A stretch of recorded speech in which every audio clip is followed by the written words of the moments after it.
There is this one television that is so entertaining. It is so inspiring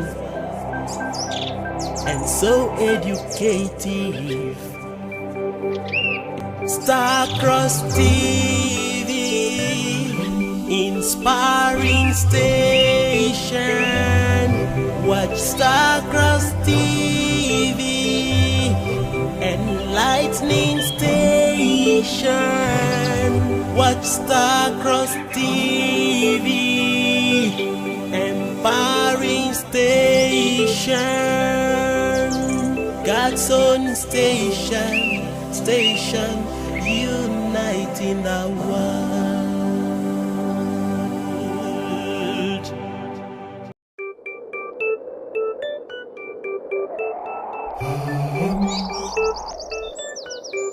There is this one television that is so entertaining. It is so inspiring and so educative. Starcross TV, inspiring station. Watch Starcross TV, enlightening station. Watch Starcross TV, empowering station. God's own station, uniting the world.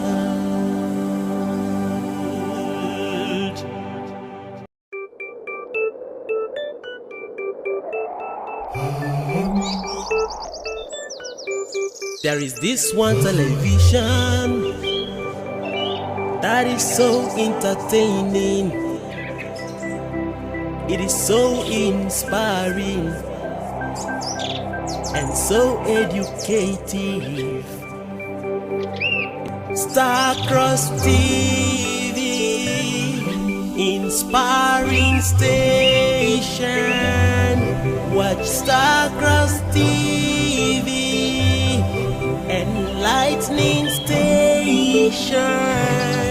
Watch Starcross TV, empowering station. God's own station, uniting the world.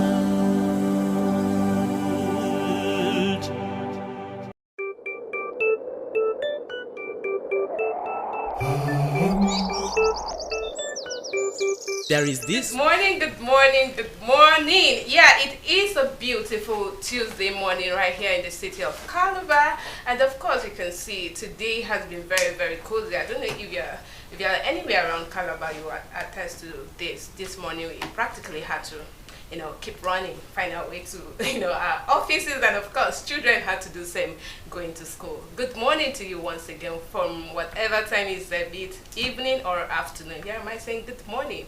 I am Peace Smith, reaching out to you on Starcross Television. And of course, it is the Morning Star Breakfast Show. And right here, we're always here to inspire, educate, and of course, enlighten you at the same time to make your morning sparkling.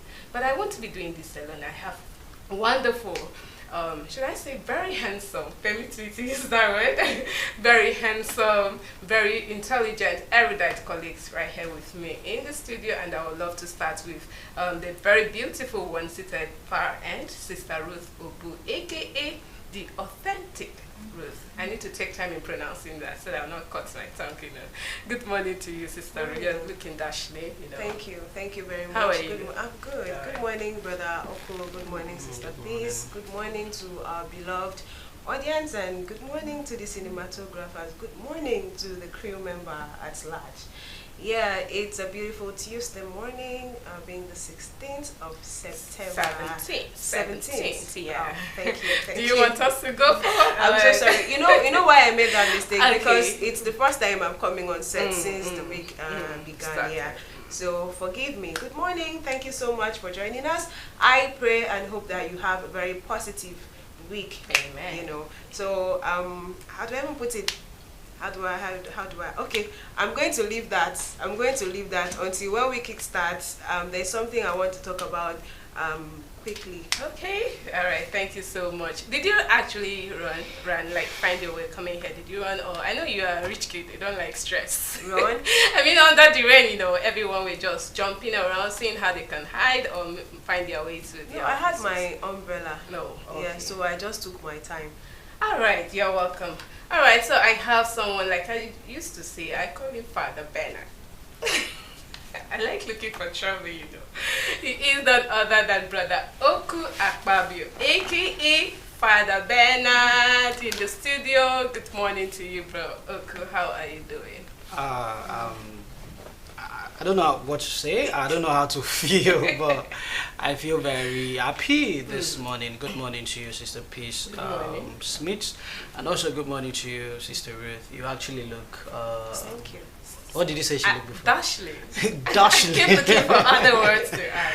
And most importantly, good morning to you, beloved viewer, that is always at the back or is always glued to your TV screen. It's wonderful to always have you listen to us, follow us along as we take you through the corridors of entertainment, education, and I like adding fun at the end of the day, even though I mentioned entertainment. But mostly, I always mention, are you sure that you're doing everything you said you were going to do? Are you ticking everything you said you were going to do? And if you're doing that, we are buddies, like we are cool, we're friends. Yeah. And it's a beautiful morning here in the city of Calabar, and we are live at Starcross in Starcross TV, and you're watching the Morning Star Breakfast Show. Thank you so much, Sister Peace, for that warm introduction. You're welcome. Oh, I have a question for you. Okay. Well, how did you feel like this morning? Knowing fully well that you're coming to work and coupled with the heavy downpour. Okay. How did it feel like finding your way here? Oh, well, personally, Sorry, I know what you're trying to do. Okay. no. Personally, I've never been someone that can be stopped by natural occurrence, right? Okay. Even while I was in school, it'd be like, let flood be everywhere. If the school is over, I'm on my way home. Everybody will branch and wait for the rain to stop. I'll go back home. Even if it's tsunami. It doesn't matter what it is. Honestly, like there was a time that my dad got angry that because that period, I think in Calabar, children will get missing because of the big gutters. So there's how the flood will grow, and then like the road and the gutter will not be. You can't really decipher between the road and the gutter. So, but me on the other hand, at that time, in fact, cars don't move. That's to show you how bad it is.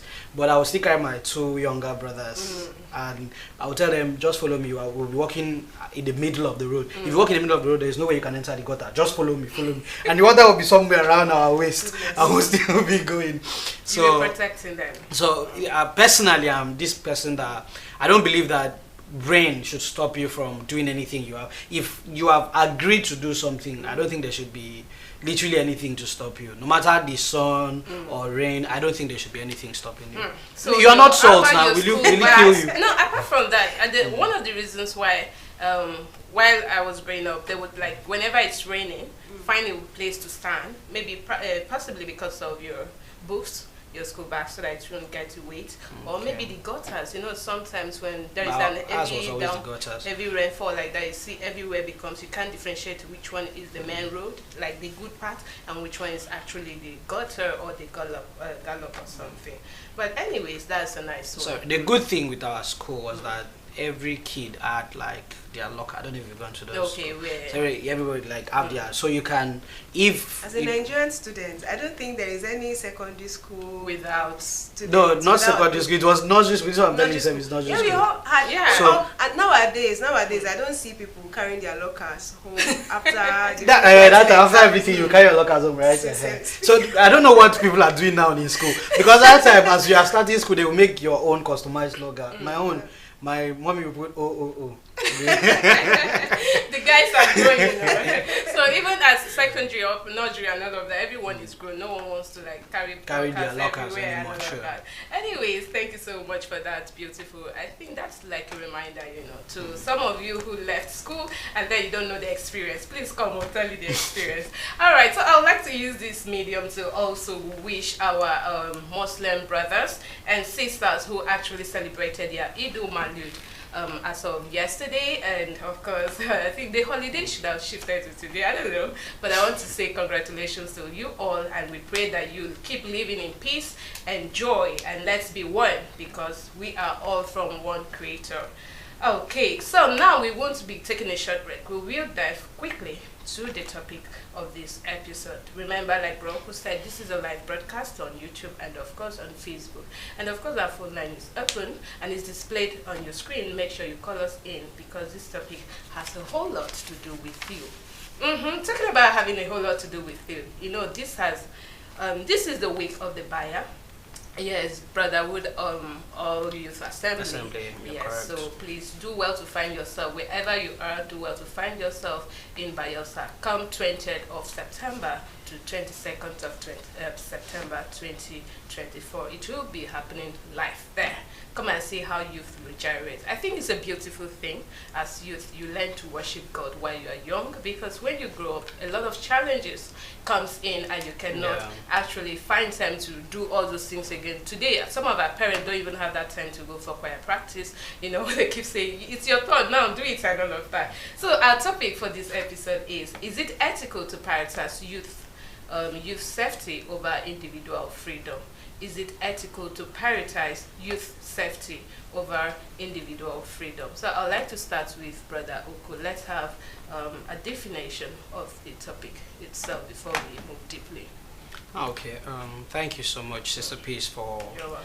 the introduction of that topic. It's a wonderful, wonderful topic, and the words that, if you pay attention to what she just said, some of the words that she sang during that sentence have like a lot of deeper meaning than we could just say.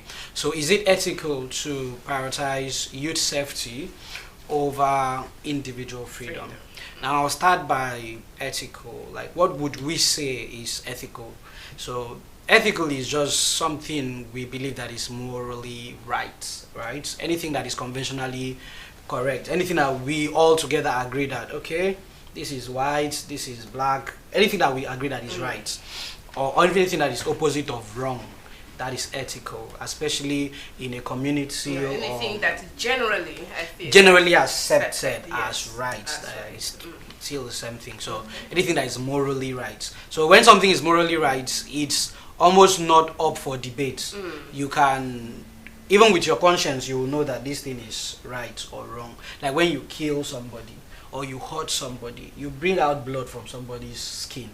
You will all know that if they do that to you, it will not be very pleasing. So it's generally accepted that this thing is not a good act.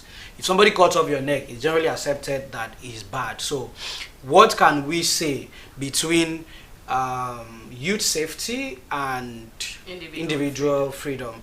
Which one can we say we can prioritize, we can put at the top and say, okay, this one is more higher than this one? So that is how I understand the ethical. But then when you come into the youth safety or individual freedom, first of all, if you listen to the word youth, although I know in the kingdom of God, when we say youth, we almost mean everybody, right? But then I would like to be a little bit secular. So in the secular world, most people don't know that youths are being categorized for people around the age of 13 to 24. So if you are between the age of 13 and 24, you are a youth or a youth. Then if you are 25, you are no more a youth, you are an adult, you are a big man. Are you serious? Yes. If you are 25, you are no longer a youth, you are an adult. So people think that it's 30, but secularly, it's when you are 24 to 13. So you are coachable, you can still work under somebody, you can work for people and all of that peacefully. But from when you are 25, it is believed that you've gotten so much experience, you've lived life a lot. So now the people between this age what should we prioritize for them? Should we say they should have more freedom to do anything, or individual freedom, or we should try to keep them safe? Now, why the word, in fact, safety comes in is because the people around this age are very problematic. In fact, that is, in the secular world, that is our curve of creativity. That is when humans are more creative. They are more fierce. They are more brave at that age. Like, at that age, you don't care about any mistakes. That's why a child of 13, 14, 15... I can still remember myself. I like to use myself as an example, so I don't really mention anybody. When I was around 14, 15, I truly, honestly, let me tell you some of the things I wanted to be. So, around 14, I wanted to be like Justin Bieber. I wanted to be like a pop star, a musician. I was a very good singer. Like, yeah, I used to.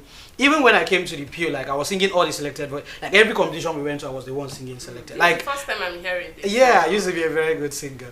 So, and because of that, I believe that I was going to beat Justin Bieber. I was going to go around the world and be singing. And even be better than him. Yeah, I was going to go around the world. I'm going to be the youngest, this, that, and that. But that didn't work.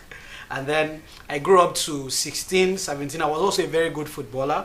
Okay. So I played lots of football, and at that point, like, there was so much. Now, within this time, I traveled this singing something. I did not just do it in a small scale. I traveled to Lagos. As small as I was just believing that I will get it. You can get there. Exactly. Like, so the creativity curve is very high. I recorded lots of songs, like, funny enough, like, my friends will be laughing at. So that particular age gap, like from that 13 to 24, there's almost nothing that person cannot do. Their creativity curve is so high. Their adrenaline or their drive, their motive, urge to do something. They urge to attack anything. They don't really care about consequences. Yeah. So there are so many times I will travel to Lagos. Why are you going to Lagos, sir? You are too tiny to move on your own. So what are you doing? So that is what a youth can do, and that is why we have to say, okay, we should prioritize these people's safety than even, because that time I will say, I'm not afraid to die. I'm not afraid to this.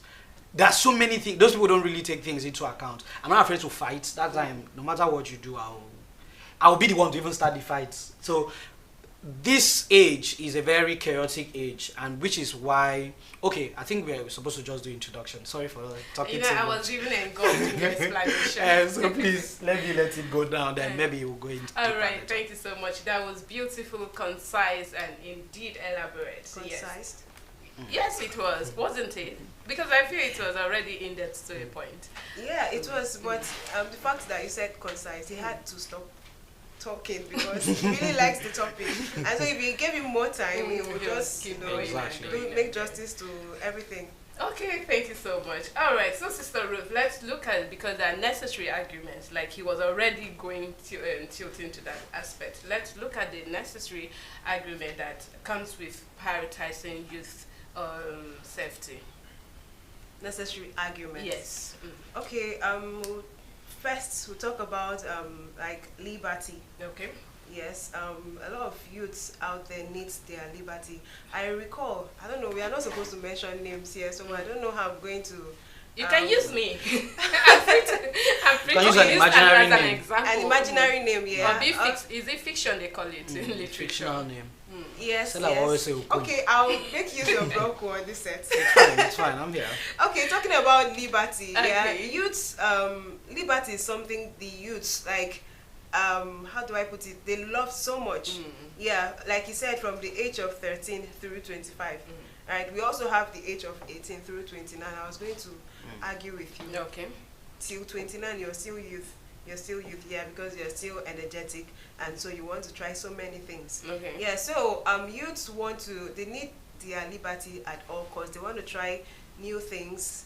They don't need anybody's advice. You know, when it comes to that very age, nothing matters except you get into trouble before you think of.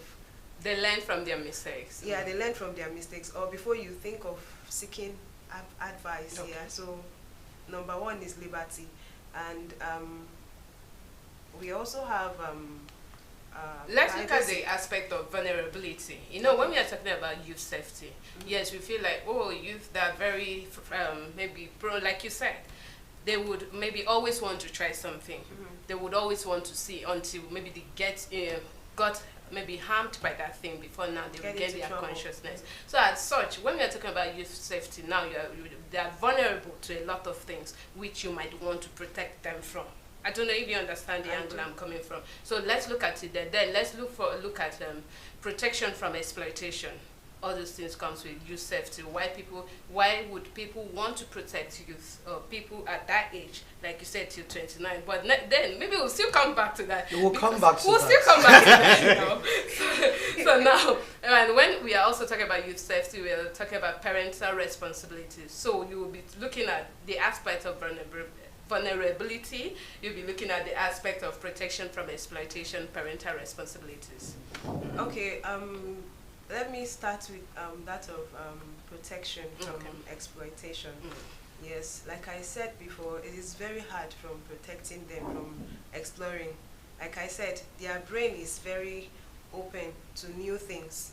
Yes, and so mostly it is difficult for an adult or a parent or a caregiver to stop them from exploring. They want to try everything.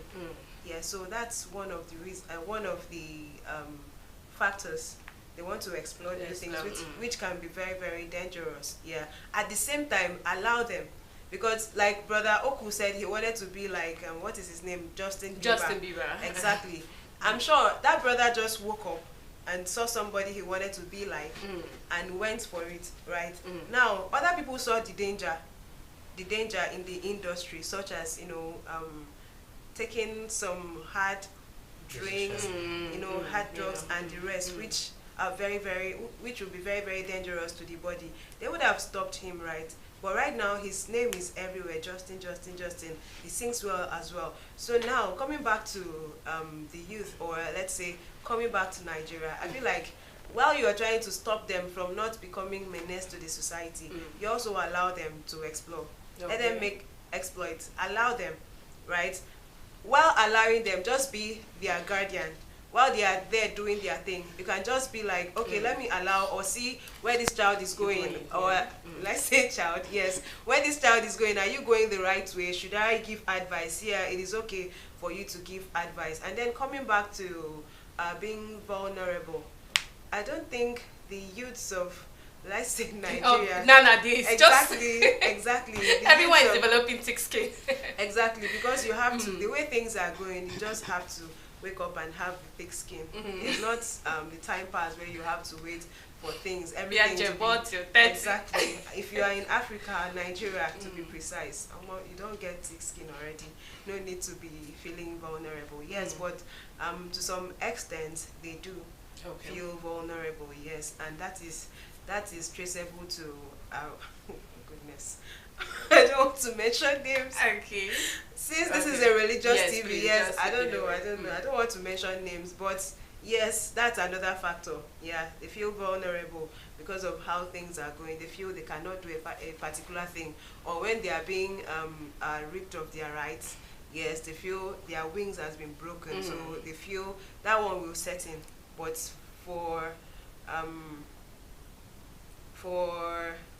it will set in, but we know something we know for a fact that they will still rise up. I'm so sorry I'm being this way, because the way I want to hit it on the head is not, I don't want to be do realistic exactly, about it. but this is a religious TV. I really do not wish to deviate from the main essence of this TV. I'm really, really sorry.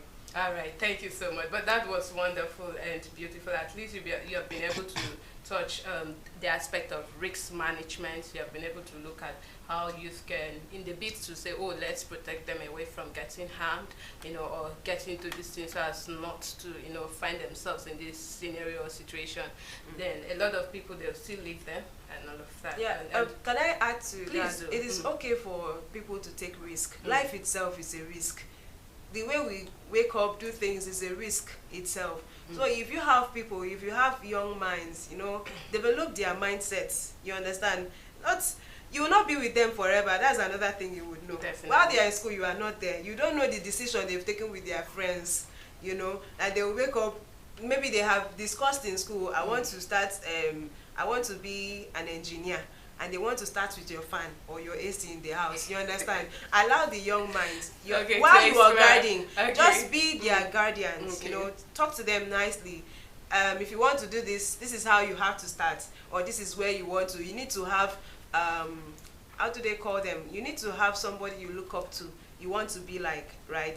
Fine. Most of us think people don't look up to us, but I am telling you for a fact, the little things you do, there are people who get inspired, right, from the little things you do. So while you are busy protecting them from getting harmed, allow them to explore, because they will surely be heard. Their names will stand, their name will be written in the sands of time. Yes, they will surely come out, because, and you as the parents now, you'll be the one to even testify that you remember the little beginning, the early time where my child, when my child came to me and said, I want to do this, or I want to be like this. I thank the Almighty God for giving me that ability to support him or her.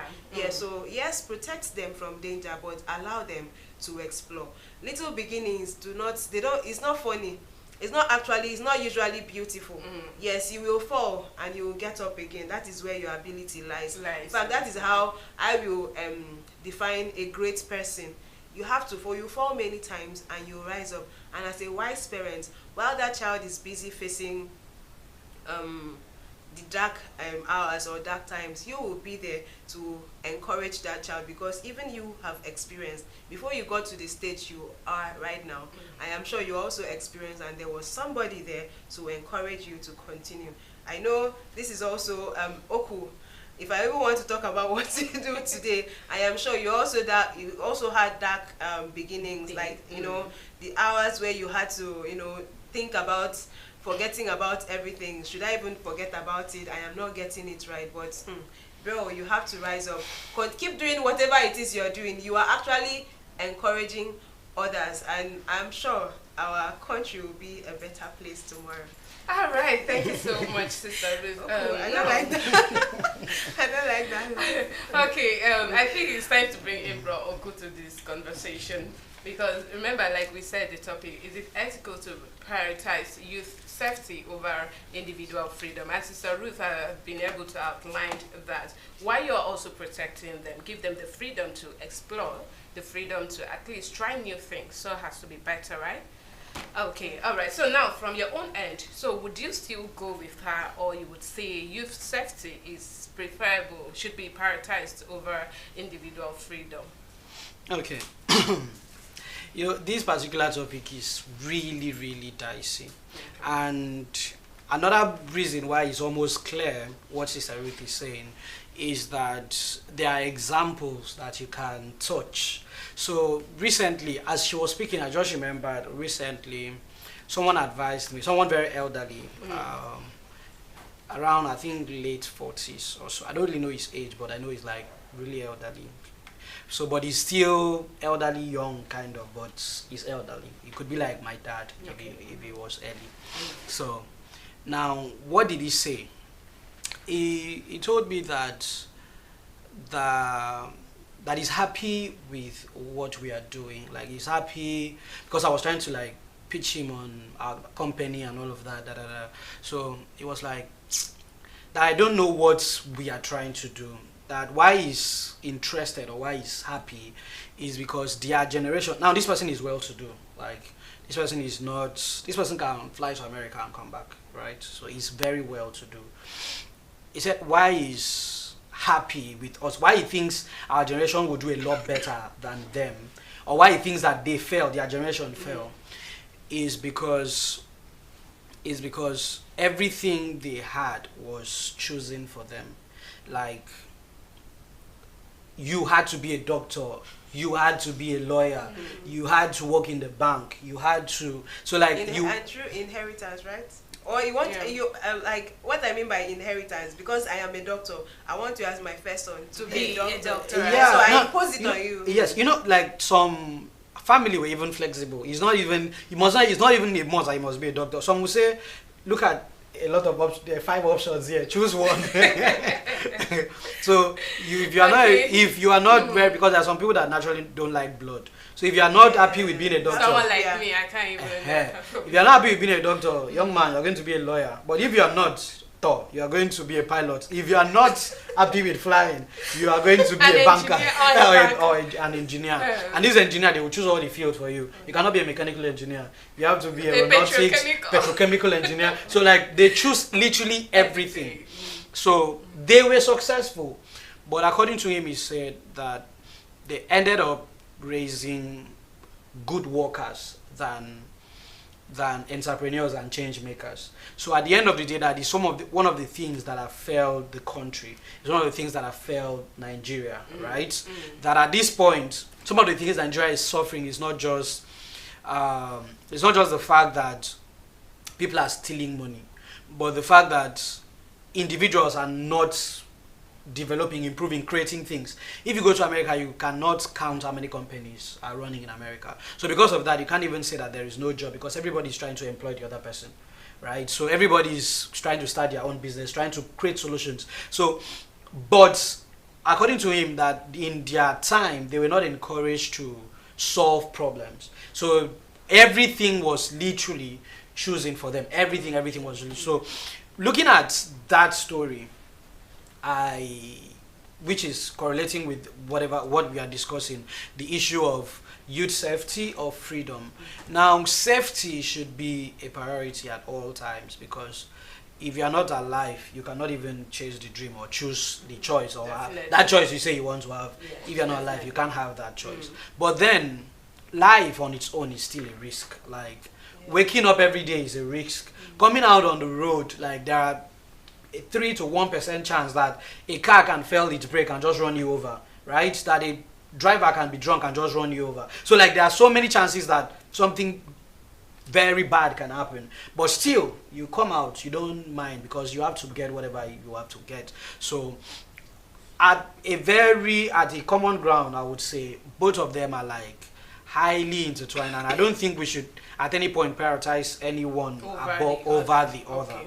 Why? Because if you start, in fact, the discussion of individual freedom is not something that is supposed to be discussed, right? We are not lawfully, I feel, we are not even supposed to be choosing, although I see there are so many laws now that affects people individually. Like if you see the American campaign currently now, Trump is saying that women should not have the right to abort their babies, right?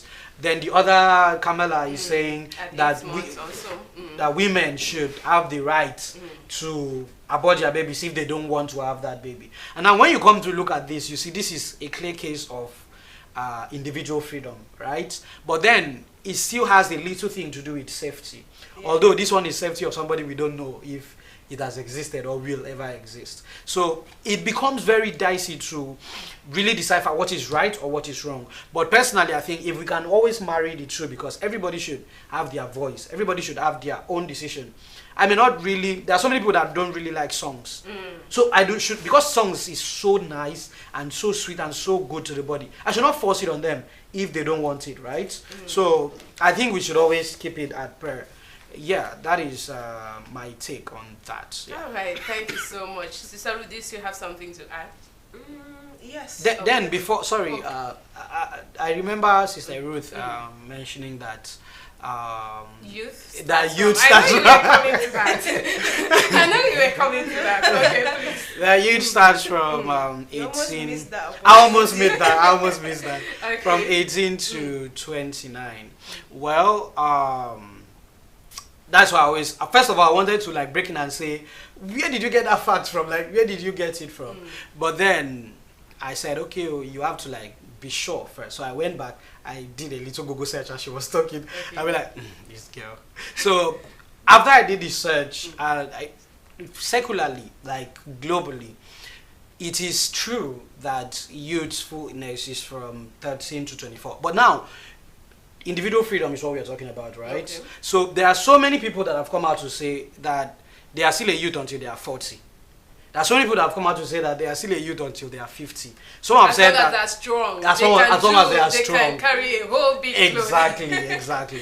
Okay. So if you look at the discussion we are having now, ethical, if something is ethical.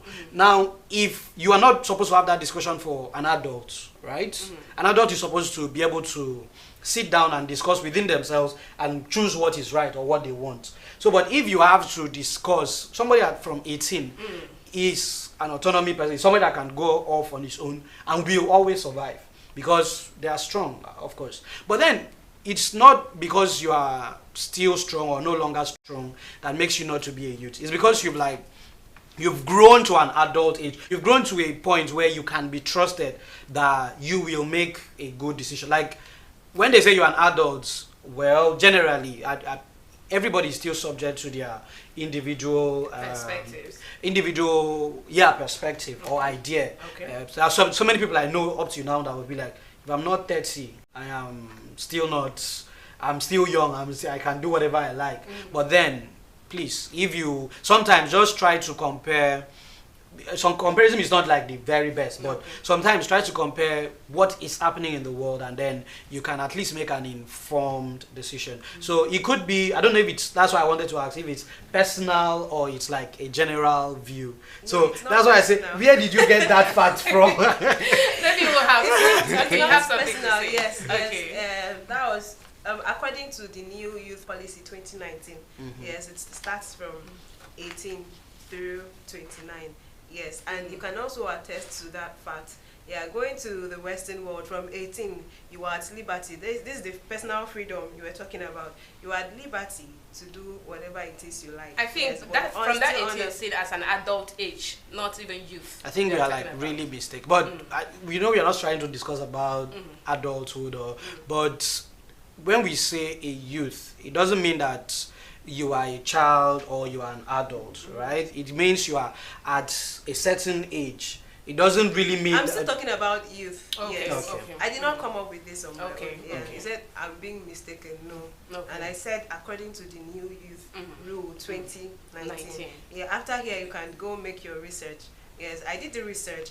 I saw that of 13 through 25. Yes, I saw all the ages. I saw that of 13 through 25, and I also saw that of 18 through 29. And I still stand to say that yes, these people are still youth. Yes, because like I remember when we sat on this set and we also talked about I think we interviewed some members of the youth fellowship and I asked them a question, what is youth and is it by heart or something? And they said yes. You know, that has nothing to do with this 18 through 29 because you see them, most of them are about the age of our parents, but they are still very much strong to do the things even some young people cannot do, right? Because of what we call now Gen Z. They don't want to stress. New generations. Okay. All right. Thank you so much. I believe we learn every day. That's why whenever we come up here, we say grab a pen, grab a paper, because when you learn from here, you can go back to do your own research and then come back next time and say, Sister Peace, what you said wasn't okay, or this is what I feel, it's okay. All right, thank you so much, Sister Ruth and Brother Oku. That was very beautiful, being able to justify whether we should prioritize, individual freedom over youthful safety, or youth safety over individual freedom. And from what we have been able to discuss here, we have a clearer understanding that both works in the same way, right? That it's better to prioritize both. You can't just say, oh, because this person is a youth, we should give that person the right to do everything. Why not limiting the person to, not just limiting, let's just say, getting to know how this thing can benefit this child or this guy at this particular point. If you just allow that child to say, okay, let me keep learning, the child might end up doing the wrong path. And so you as an adult or you as a parent, checkmating your child at every point in time is still okay. Yes, you want to learn coding. What is the necessary positive way of enhancing this coding to the right aspect? I remember in one of Bro Oku's classes, he was like, okay, being that you know this thing, that doesn't mean you should use it for the wrong cause. So those are the possible ways you can check all these things. I know that over time it is true that there have been many ways in which they have used in checkmating or protecting the youth, and also looking at their individual freedom, especially the social media regulations. We have certain ways, maybe in the issues of age restriction. You can see some drinks, you can see some, saying this is not for people under the age of 18, under the age of 17, and all of that. All that is to protect the child. Now, let's look at how we can bring this to a possible resolution. Okay, let me leave it to you, bro. Okay. So, yes. Before you leave it to me, I actually have a question. Okay, for me. I for know you. your attack is always back to the anchor. Okay. No, I just feel like we've talked a lot, but it would be very, very, really nice to hear your take on some of. So, what I want to ask is, looking at youth safety versus individual freedom, what do you think would be a possible consequences or outcome if one is actually being prioritized over the other? Okay. So if we say we should not allow youth to have their freedom to say anything or do anything they want to do, and we should make sure we lock them up and keep them safe and keep them safe, what would be the possible outcome of that scenario? Then if we say, okay, we should allow them to do anything they like, we don't mind, as far as they are youths, they are younger than us, they know better. So what will also be the possible outcome if they go out wild? Okay. All right, thank you so much, bro Oku. I don't know how to start this, if I should start it as a presenter or the anchor. Okay. Of course, there have always been possible consequences when you overdo something. Yeah. Let me put it that way. When you overdo, let's say you are trying to give this child that freedom that, let it do. Let's just start with youth safety. Let me protect that child from this. You understand? Let that child know. You are limiting that child from exploring. You are limiting that child from discovering his potentials. Let me put it that way. I remember growing up. I'm not like I wouldn't be painting this as a bad thing, but growing up, we were limited from a whole lot of things. Sabbath classes, go back to the house, go to school, go back to the house, go to church, go back to the house. Even as far as my... So are you not supposed to go back to the house? I'm coming. I mean, these birthdays, kind of birthdays, attending, hang out with friends. A lot of time we were like, no, if you go here, you'll be corrupt. But I'm telling the truth. I had to, at some point, that really dealt with me in some way. I was shy of the crowd. There's so many things you could not do. If you you put me between, yes, very timid. Thank you. I was kind of very timid that period. Yes, you can do this thing, but then you feel like no.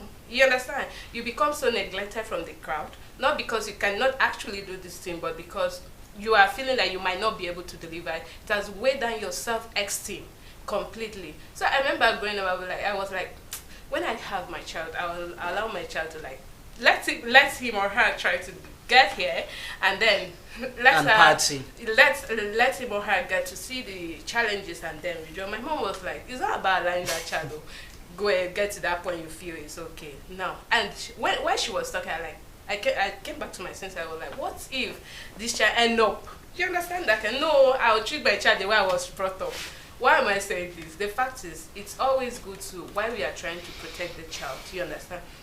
We are also look at the possible ways this child can grow in this aspect, and give that child the necessary, let me use necessary freedom, because when you are talking about a child growing up being timid, it affects a whole lot of things. I've seen it, I can attest to it. It affects a whole lot of things. That child, the potential that child has will just be synced inside. You understand my point? You know you used to go to house feast. Even this house feast, you have the timeline. All right, okay, you are going to house feast. By this time, they will call your Sabbath teacher. Once they are done, just bring them back. Yes, now you don't want to go back home. I remember this does not just revolve around just the church and something. I remember back then in nursery school.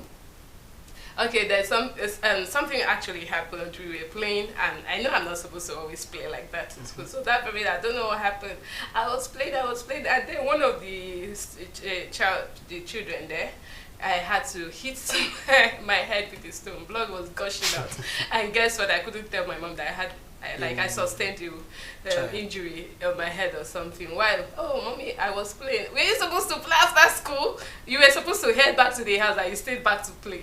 So what am I saying? It's always good, but now we are looking at the consequences. So when you are overprotective of the child, or when you are in the bid to protect that child from a whole lot of things, the child ends up being that timid in some ways. Potentials become dominant. You understand? The child becomes, how do I put it, neglected from the crowd, because the child would not always want to see the need to explore. You will feel like, if I do this, I might end up being wrong, and people might not appreciate it. By so doing, you are killing the child's spirit inwardly. I don't know if I'm correct. We are subject to our own opinions, so you can still hit the comment section and tell me, Sister Peace, you're wrong or something. Now, when we're looking at individual freedom, align that child, you can even attest to it, that a lot of children right now, because of, or maybe their parents are not there to take care of them, their guardians are not there to correct them in the right way to go, or maybe look at them and all of that. You tend to see sometimes peer pressure tends to make that child do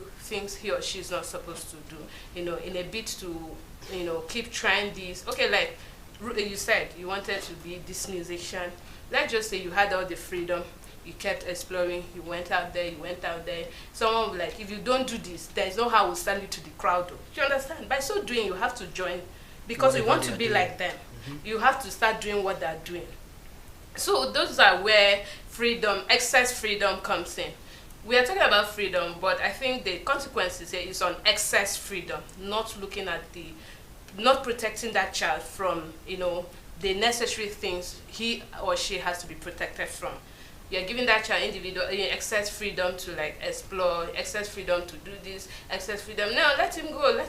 Is he not a man? Some of them, even at that young age, already some parents or guardians are already seeing their children as being matured. A child will talk anyhow, he's just being matured. You start seeing a child coming home with things he's not supposed to come home with. And you're saying, oh, he's matured now. Oh, he's now having money.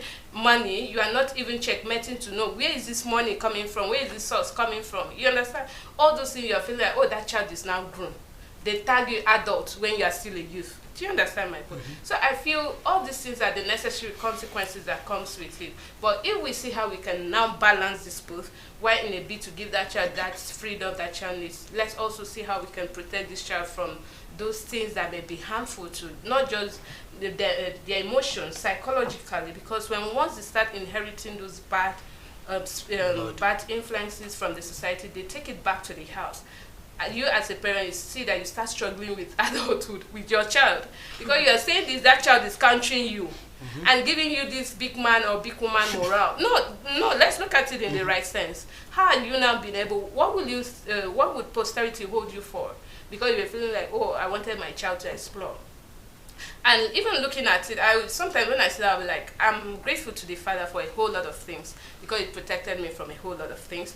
And also, growing up to that point, I know that even if my parents are not there, at least I can protect myself also, because they've shown me how to protect myself. Not that they were so glued to you, you understand, but at least they allowed you to know the disadvantages when you do this and the advantages of doing this, so that even when they're not there, you know that you can actually possess these qualities that they influence to you. So I hope I've been able to answer your question. I want to disagree with what you said. Okay, please do well. Please go ahead. Yes, but before then, there is a quick giveaway. If you can call us in the next 2 minutes to explain everything we have said on this set, 1 month subscription to any network of your choice. In the next 2 minutes, and your time starts now. Okay, so I said I want to disagree with what you said earlier. Yeah, I have also seen children who were not given freedom. There is no typical Nigerian mother that would freely give the child that desired freedom. Children need freedom. They want you. Sorry about that. Sorry. Children want freedom, right? So a typical, I'll take for instance my own mother. We all grew up here, we know what we are talking about. They will not give you that freedom. At the same time, it will not stop you from exploring. Attacking. Okay. Exactly. We were not giving freedom. Every time came with time. Everything we did came with this time tag. Okay. If she's even releasing us to Sabbath teacher, she's giving time. by so time, if they don't come back, they are not coming. The next week, you will not even see them. You understand? The school, we already know she's coming to pick us up. Where else? It was just in a triangular form. We did not have that freedom. At the same time, it did not stop us from doing what we want to do or from being agile. You understand what I mean? In what agile aspect are you talking about? I'm talking about even in school, like doing what others are doing. Most of us, we have this competitive spirit too. Okay. You are in school, other students are doing something, and you are like, you know, for a fact, when you come back, you gist your parents. And the question they would always ask is, that person that did this had how many heads? Definitely. One. How many do you have? One. You know, automatically you have sent something into that child's head. This child, how old is this child? You mentioned. How old are you? You mentioned. And then they will look at you again. You understand? And you know, when you come back again, it's coming with a little basbos that somebody I know this also has a little disadvantage, but whereas you are in school, there is a reason you are in that school. You are paying the same fees, another person is doing the same thing, and you are tagging it because you are not given freedom to do something. I wasn't talking about academic excellence if you're actually going there. No, it's not about academic excellence. Okay. Even outside the school, there are some things you can still do, because we know in Africa, we are being given time frame to do everything by our parents, and particularly our mothers. They will not give you that full-time you need. They will always like, if you are going to the market, they will spit and tell you before I hope you don't come back actually this spit dries off. You understand? So everything is because they know you are not with a phone or your wristwatch. So yes, I am looking at, this is your own time, you understand? But it didn't stop people from exploring. I'm not talking about exploring negatively, but positively. But I'm talking about the negative aspect. Let me just come in a little. I really understand both what is happening. Now, what happened is, remember when we started, we were like, individually, people see things differently, right? There are still so many people that I discuss with that will tell you, bro, I am a youth at 50 something or 60 something, and there is no way you cannot kill them if they say they are youth. So there's this meme that say, if even say be developer, like there are some programmers, they are not programmers, but they just lie to people that they are programmers. Then if you ask them questions, now you start asking them questions, then they now will not be able to explain. So the meme is, why are you asking him too many questions? Even talk saying be presenter, and I leave out. So looking at the board scenario, right? It could be a very different experience, and what we are trying to also paint is like a circular understanding, like a common ground. There are so many, it may impact us differently. You know, our families also are like very different families. How your mom was going, the approach your mom was using may be a very different approach from what her mom was. I was in the same. This is Nigeria. So I was in the same, but now I will not compare mine with what Sister Peace went through, because I also saw a family whereby all of us would go out to play football. My mom will come and be crying and drag me home, but then this guy, his dad will come and beat him up like mercilessly. Not cane beat him, like beat him up with blow, like so. And then you see another person promising the child when you come back, no dinner. You see, we have different. Yeah, there were so many approaches, and all these approaches, like, they result differently, right? They result totally differently. There are so many Sabbath kids that we knew that these ones is securely guarded, like immediately if they are just off, like you cannot, there are some of them that is the Sabbath teacher that will, hey, you come home, because they know how the parents will react and all of that. So I think like everybody had different cup of it, but at a certain level it's still an African home at the end of the day, right? And sometimes they were not totally wrong, right? Personally, I think they were not totally wrong. And what I really wanted to tip in is that it's not very easy to raise a child. Like, there is no perfect way to raise a child. That child, too, at some point, needs to also make up his or her mind to be a good child. Because every age comes with certain level of decisions. There's an age a child will reach. You can't really choose for the child, whether you like it or not. So, and also as somebody that is trying to raise a child, I feel like we should try to, some of the things our parents did not do too, was they were not really involved in our lives. Like they were not learning our world. I feel like we should also at some point try to engage with what they are doing, whatever is keeping them happy. You should try to see, and with a mature mind, there are sometimes also know that you may look and not see, right? You know, as the Bible say, the more you look, the less you see. There are sometimes that you will look at what they are doing and you don't really understand. Like a child will come and tell you, if I make content and do all this rubbish, laugh, dance, that I will make it in life. And you as an adult that you're a doctor and you've done meaningful things, you look at this child like this and be like, what is it? You need to take that child to a mental asylum.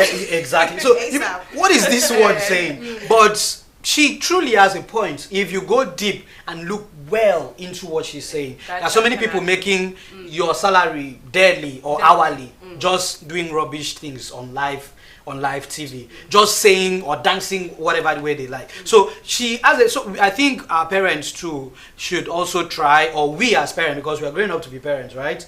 We should also try to learn whatever these people are going through, because there's so much development coming. And if we do that at a certain age, we can say, okay, you are at 18, now you can choose. And I also feel we should, at some ages, we should like, you know, this freedom something, there's an age a child should get and you allow the child to choose. At 5 years old, I don't think a child should be able to choose if he or she should be a boy or a girl. I see so many families now that they are saying, a child, my baby say she doesn't want to be a girl, she wants to be a boy. Or my boy baby say he doesn't want to be a boy, he wants to be a girl. At 5? At 5, right? What does that person know? Like, that person doesn't know anything. Why should you allow it? But children actually choose at that point. It will be either a doctor or a lawyer. No. That is a meme. I chose to be a doctor when I was 5 now. Okay. So am I a doctor? Maybe we'll get back to that. So rounding up is that there are certain age that when you get to a certain age, there are certain amount of freedom you should be able to give to your child. So at 5, the child should not be able to make that kind of decision. So you allow the child to get to 16. That's why even in secondary school, the child have to get to like senior secondary to be able to choose which side to follow, whether science or art. Then even in science, the child has to finish the secondary school, get into school to be able to choose, should I do doctor or should I be a nurse? So that I think we should also be flexible in bringing up our youth. And also we should get involved. If you are involved, definitely you will know when that child is in harm's way. Because a child will come and tell you, Mommy, we can just stand on the road and we get so much money. Like my friends, this is what they are doing. It's very easy. They just stand on the road. They don't even carry gun. No, they carry something like bottle, and the people will think it's gone. So when you see this child in this manner, it's actually active things that happen. So when you see them in this manner, you can, as an adult, know that, hey, sir, that is not the right way than just not knowing whatever they are doing. Because sometimes we make children so scared that they can't even relate with us what their problem is. Okay, thank you so much, Bro Oko and Sister Ruth Obu. So at this moment, first of all, before I say anything, I would like to still use this medium to thank the executive of Bayer Enterprise, because so many youth out there have been empowered during this period through the father in them. Let me put it that way. Recently, there are many youth undergoing ICT training in areas like data analysis, cybersecurity, coding, programming, and all of that. I feel this is in a bit to give those children, those youth, not children, youth, a better safe landing, so that tomorrow they will be products of their environment, good products. So thank you so much. So we will be taking a short break. Up next, we will be having a session with Her Eminence Tari Kuje. Don't go anywhere, stay tuned.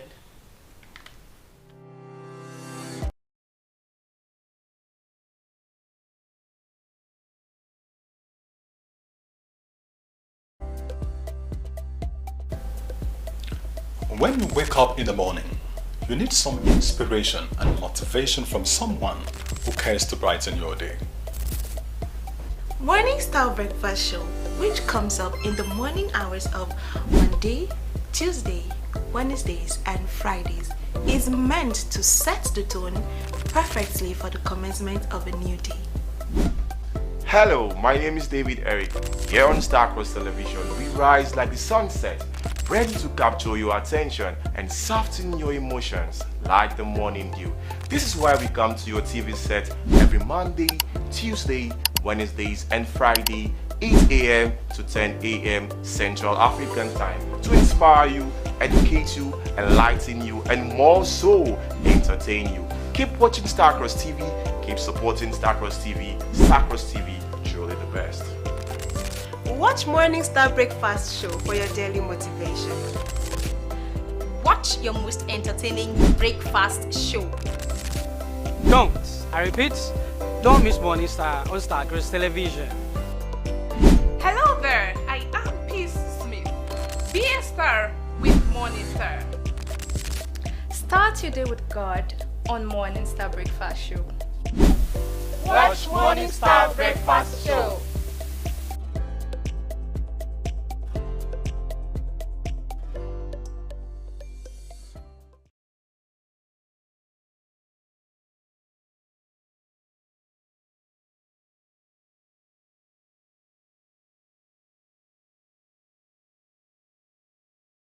Through the blood of our Lord Jesus Christ, now and forevermore.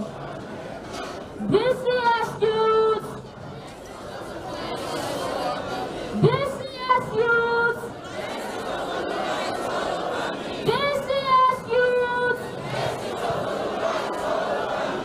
People of Edo State, are you happy? Then what do you say to our Father? Again? Once more. Our dearest Holy Father, the indivisible universal God of possibilities and plausibilities, the master stroke of ages and Lord of the Aquarian age, His Holiness Olumba Olumba Obuku, the King of Kings and Lord of Lords. Papa, you are welcome to Edo State, the heartbeat of the nation. Beloved brethren, we are here to present a ballad titled Olumba, the Last Stop of Man. Many have tried to study our dear Holy Father, but the more they look, the less they see. Because this iconoclastic lifestyle, unassuming greatness, recondite teachings, wisdom, and insightful enlightening expositions on the everlasting Word of God. His undiluted divine pronouncements is unprecedented, incomparable, and beats every human imagination. His multi-dimensional personality and perhaps his divine manifestation in this era of cosmological verdicts and apocalyptic manifestations have led to the proliferation of churches and spiritual movements amongst humanity, most especially the Christendom. To the uninformed, they call him that ordinary Calabar man, but we, the elect, the chosen, and the redeemed, know we must greatly the Olumba Olumba Obu, the Almighty True Living God. Even the grandmasters from different fraternities and confraternities, mystical occult and metaphysical bodies, people like Dr. Samuel Jasin Beze, P.C. Adwa, a world-renowned Indian projectionist, Sheikh Hussein Mando, an Egyptian-born Islamic scholar, a version of the Grail movement, Professor Asasu Iyagibon of the Eternal Sacred Order of Melchizedek, a some other. And of course, Natural Christ Shepherd Rosemary Goring of the United Kingdom, who in her book, Something More Than Gold. All unanimously confirm and testify that leader Olumba Olumba Obu is the ancient of days, promised comforter, the last hope of man, and the insurmountable macrocosmic commander of the everlasting monarch. Papa, you are the consuming fire, the rock of Gibraltar, the unstoppable, unshakable, unmovable, and unbeatable mystery man of the Akbar. Papa, without doubt, you are the inexorable value and universal defender and custodian of the brotherhood of man. Papa, your kingdom is unopposed. Your reign is unchallengeable. Your rulership is incontestable. Your dominion is supreme. Your sovereignty is everlasting and insurmountable. In fact, you are the blessing annihilator whose potency can never, ever be questioned, quenched, or opposed. Thank you, Heavenly Father.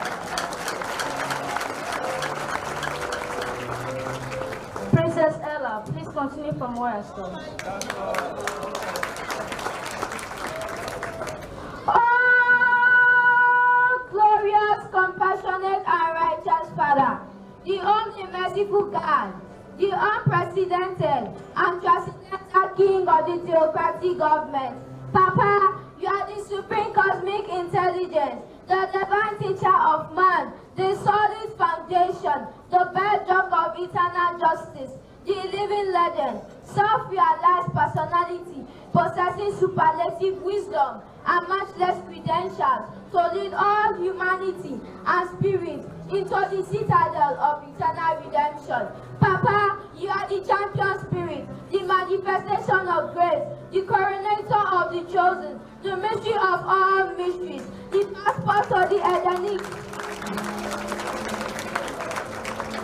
paradise, the iron-rod ruler, the king of salvation, the author and finisher of our faith, the jewel of the new age, the primordial king of restoration, the pearl of great price, the scepter of righteousness.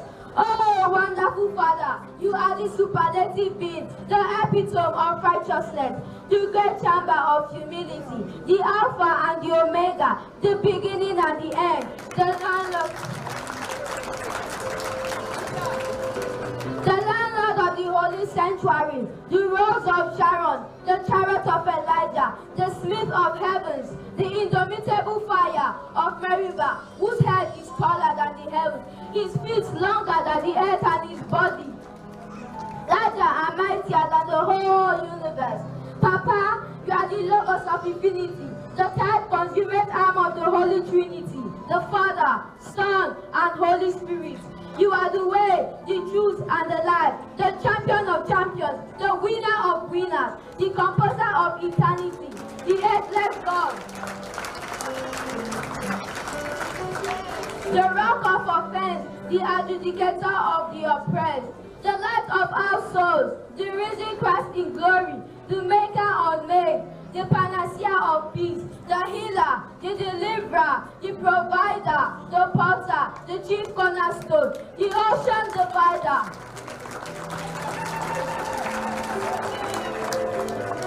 the silencer, the convincer, the impregnable emancipator. Almighty everlasting Father, you are the divine game changer, the dawn in the dawn of the new age, the dynamic time in time of positive changes, our refuge, our dependable fortress, the curator of life, designer of creation. Papa, you are richer than the richest, older than the oldest, stronger than the strongest, wiser than the wisest. You are the victory over death, the symbol of eternal rulership and sovereignty over all thrones and dominion. Your throne is forever and ever and ever.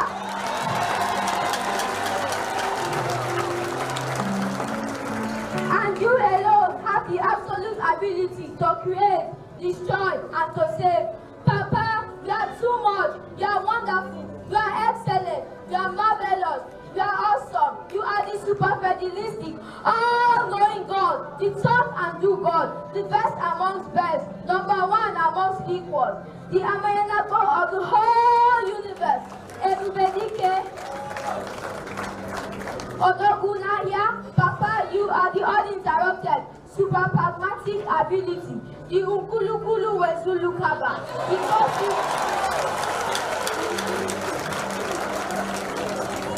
Ikosi Iyamokosi, Asian Aparawa, the Oloku of Olotus, Osanobulame, Odudu, Obano Soba, Ogenosoke, who was the Baba? Papa, when you shut, no man can open. When you open, no man can shut. You are the unlimited and unchallengeable God. When you speak, the heavens tremble and obey. When you speak, the heavens obey. Thy power of Olumba is unlimited. Rejoice. Listen, as youths, brethren, arise, arise, arise on your feet and sing this glorious song to our Father.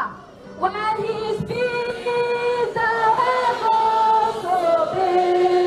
The power of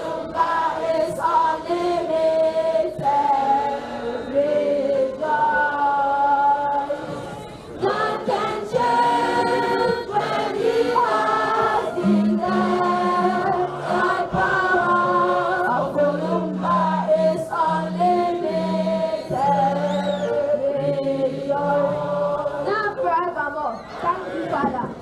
Please, Dominion, please continue from where I stopped.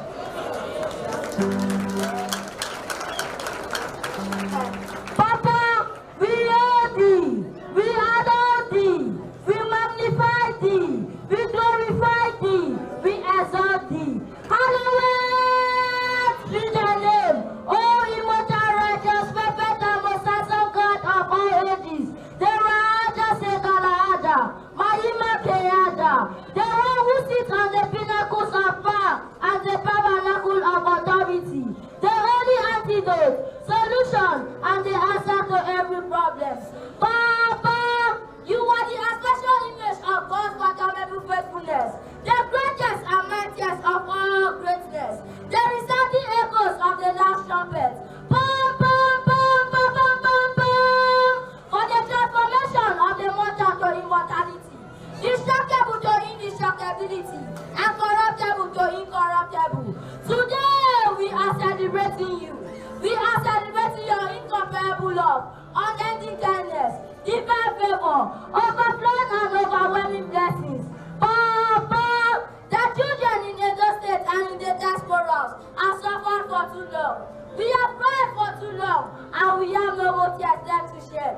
Brethren, with ultimate satisfaction and constitutional degree by the Supreme Council Chamber of Eternity, Section PCS/CUSSPC/KOK/LO. Yes, welcome back. That was a beautiful presentation by the children during the 2022 Edo State Fire celebration. Yes.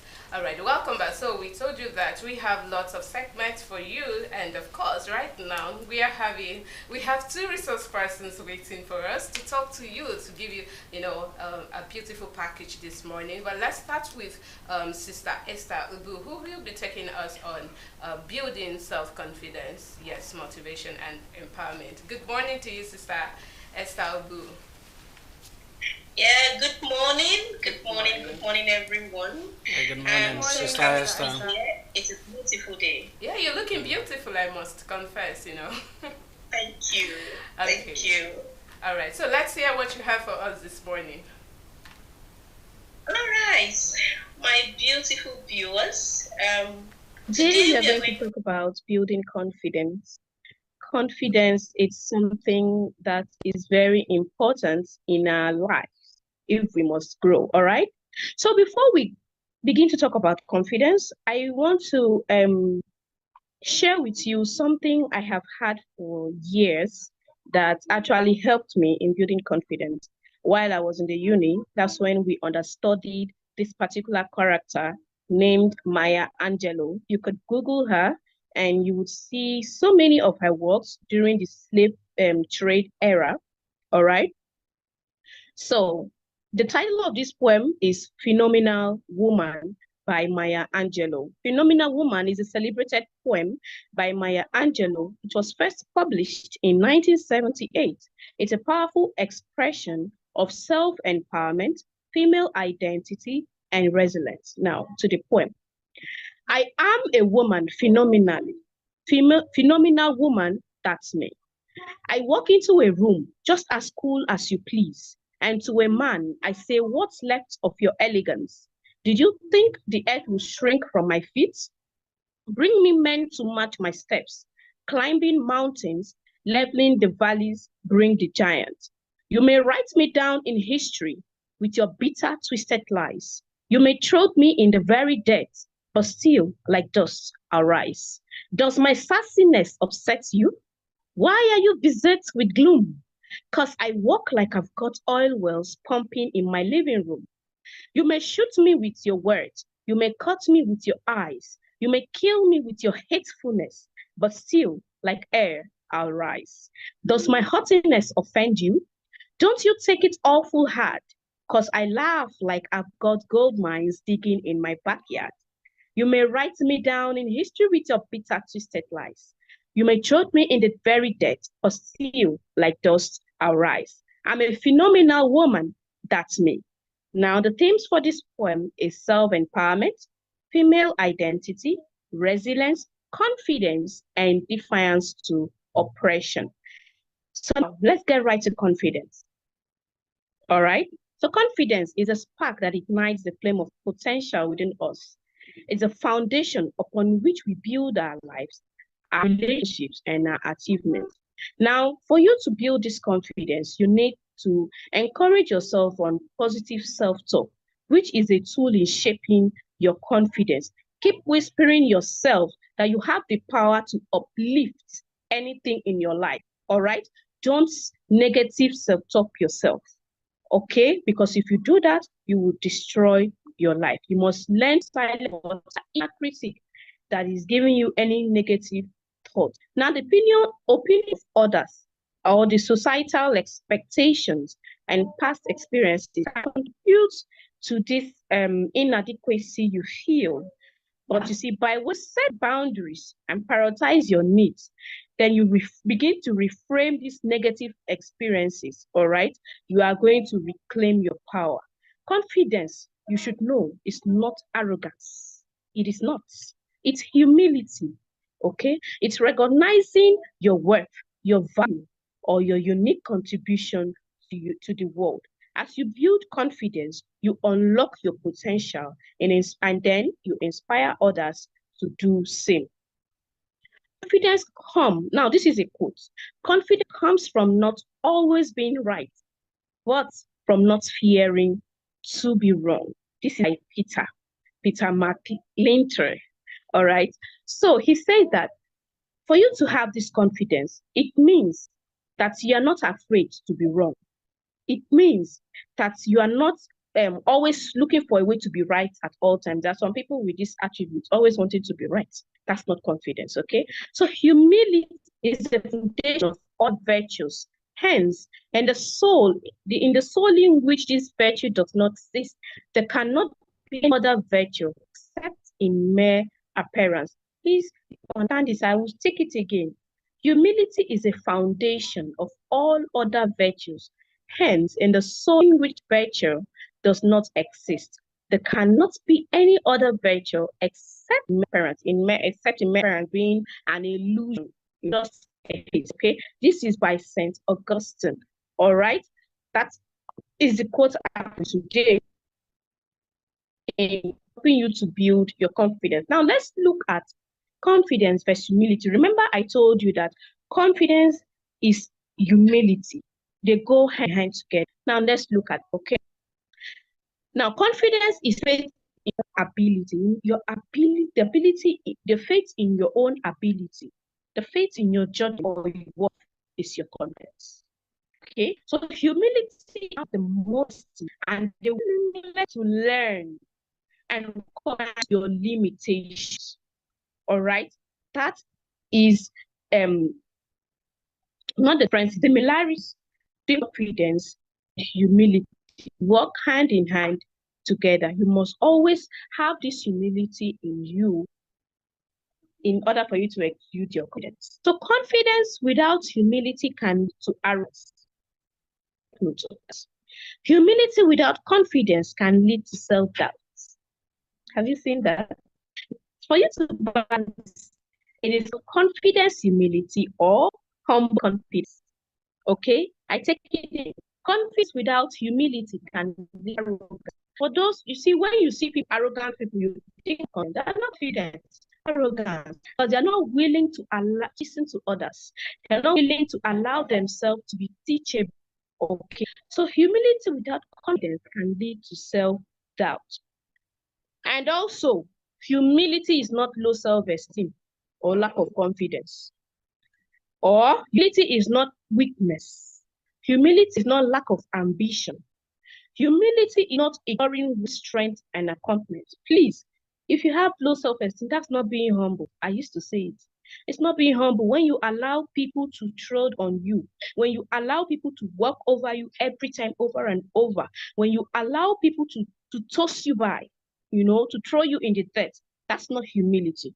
Okay? So you begin to walk to build your confidence. Now, in order for you to build this confidence, you must first lay this internal foundation. Recognize the fact that you want to do this, okay? It gives self-awareness. You begin to recognize your strengths, your weaknesses, and your values. Okay, when you recognize all this, and then you have a shift in your mindset.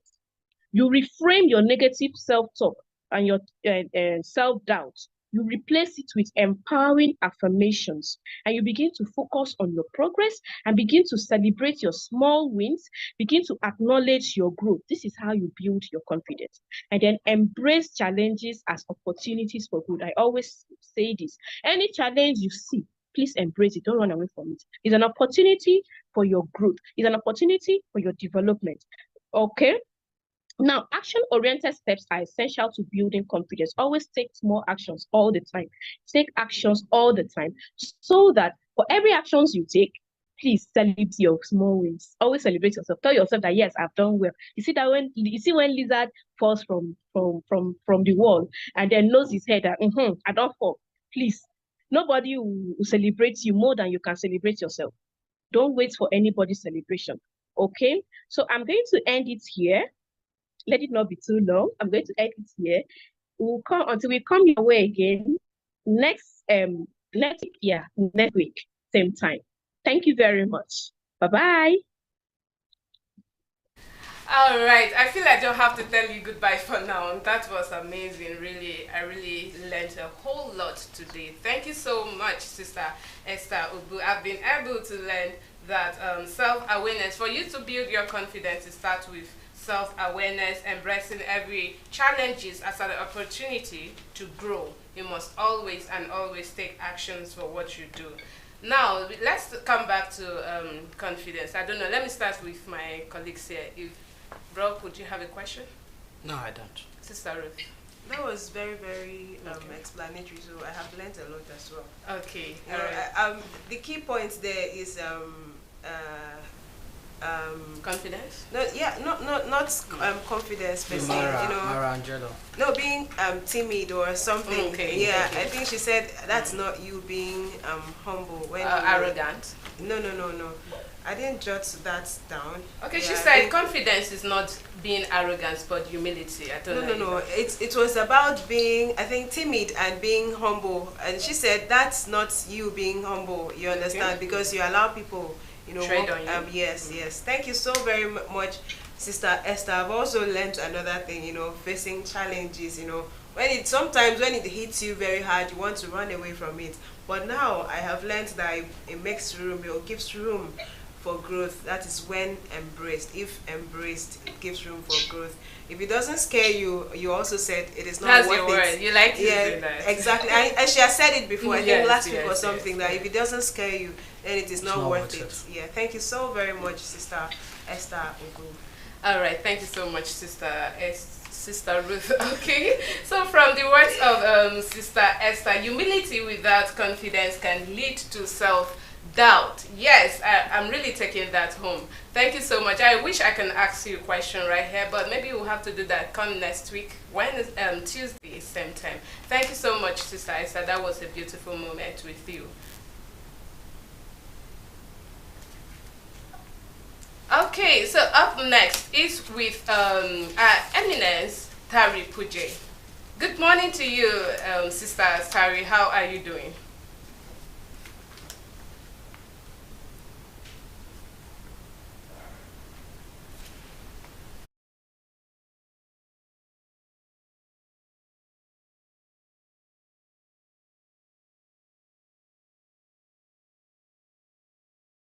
Eminence, Sister Tari Puje, how are you doing?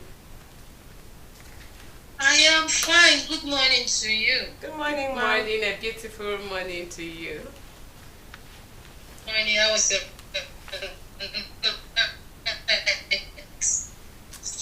I guess she's asking how is our day going. Yeah. Yeah, it's fine. It's beautiful. Good morning, Eminence. Yes, we can hear you. All right, a quick one. Up. Let's get to hear what you have for us. Sorry, I know you have been very busy today.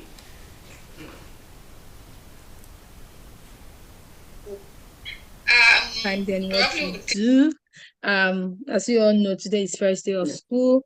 We have a whole lot going. We have parents coming in, and we have to welcome our kids properly back to school. But we can just rush into it. On last episode, we talked on educational guidance.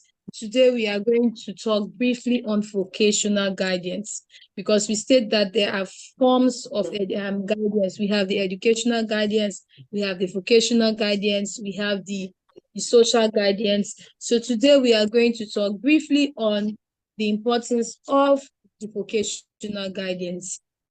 The term vocational means more. It means more than the standard dictionary that defines a career path. Is a line of work. When you are talking of vocation, that is a line of work, and it is more of a calling. Like, if we try to see how people excel or people do better in what they do, when we are talking of vocational guidance, it helps. The word vocation on its own means a whole lot. You cannot go into a trade just because another person is going into it. It should be your calling. And a vocational guidance, person that is guiding you, or a vocational counselor, will let you know you cannot just become a tailor because you want to. It should be something you want to do. Your attitude is supposed to live it. It should be that a tailor should be somebody that loves fashion. So you have to be in what you want to do to really excel. So it's the work of a vocational guardian counselor to let you know, is this what you actually want to do? Vocational guidance is an assistance given to students in choosing and preparing for a suitable vocational job. For example, when break is coming up, we have a whole lot lineup of vocation stuff that children could do. Now we see children going into computer, some children going even in the computer, they have various types, they have coding. So as a vocational counselor, you need to guide the children. If you are going into vocation, do you want to do computer? Yes, can become a vocational thing, and then it can also become a career path. You understand? It's something that you can go even up to university. Your passion and love for it can go that far. So a vocational guidance will let a student know, do you want to do computer? And if you are doing computer, this is what you need, this is what you need, this is what you need. There are steps to follow. If you want to become a fashion designer, that's a vocational trade, that's skill. Vocation has to do with skills. To get that right, vocation has to do with skills. If you want to be a fashion designer, you want to be an interior decorator, and now being a vocational specialist, you don't need only one. Somebody will say, okay, since I am a fashion designer, a vocational guidance counselor can let you know that you can even be a vocational, a professional fashion designer, at the same time know how to decorate. Like, you know how to sew. You can be a professional tailor and a professional fashion designer. It's two different things. Fashion designing has to do, you can sew. It has many branches in that fashion designing. So the guiding counselor can now be able to let the students, or let the person he or she is guiding, knows that, okay, if you're doing this, if you are doing tailoring, it's part of fashion designing. Do you know that you can also do interior decoration also? If you know how to sew, it makes it things very good. Or if you are an interior decorator, do you know you can also learn tailoring to add to it? It makes your work perfect. That's the work of a guidance counselor, that is guiding a student or an individual in that aspect. Our job is to encourage you. Education, academic education is awesome. Like we said during our last presentation, academic education is awesome. It gives you prestige.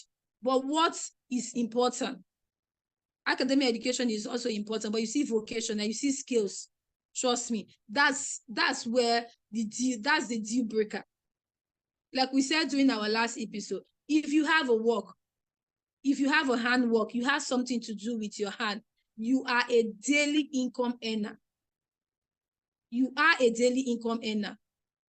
But if you have to go and start working in an office. If you are a professional that works in an office, you are limited because it becomes a monthly earner. That's what makes the both very important. But as you are adding academics, we encourage every individual to add trade. You either learn how to do hair, you either learn how to do makeup, you either learn how to sew, you either learn how to do shoes. I have a parent in our school that does bag. You either learn how to do bag.